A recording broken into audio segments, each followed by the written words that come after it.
Not quite sure what's going on here in Downing Street this morning, just seeing a van arriving. Now, I have seen those vans before.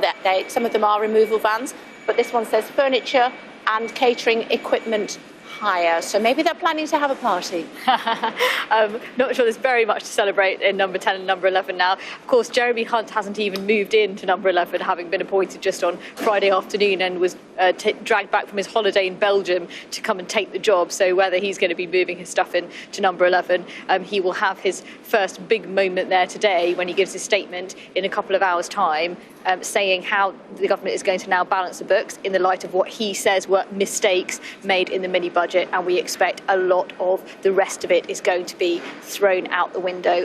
All the rest of the tax cuts, corporation tax we've already seen go, and the 45p rate. I think there are other measures which Liz Truss talked about during her leadership campaign, said were essential to boost growth, put money back in people's pockets.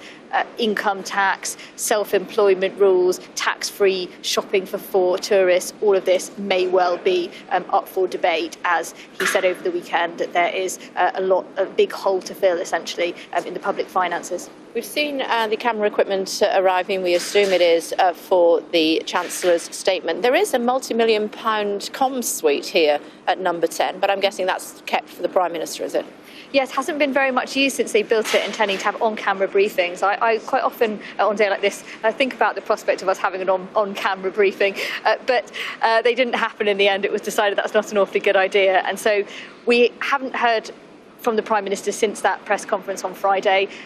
I don't know if we'll hear from her today. She's been accused of going a bit AWOL sometimes when things get tricky. After the mini budget, we didn't see her for a week until she did a round of local radio interviews. We assume she will be sat next to Jeremy Hunt when he then, later this afternoon, goes to Parliament to announce his measures to MPs. We'll get a lot of questions, no doubt, about the detail there, like what cuts to public spending are going to need to happen. You know, how much is he going to recoup through U-turning on the tax measures in the budget? What sort of cuts are we looking at to public spending? What other taxes might he raise? I mean, during that leadership campaign, Liz Truss was asked at the final hustings, this big hustings in London, are you saying, read my lips, no new taxes? George W. quote, she said, yes.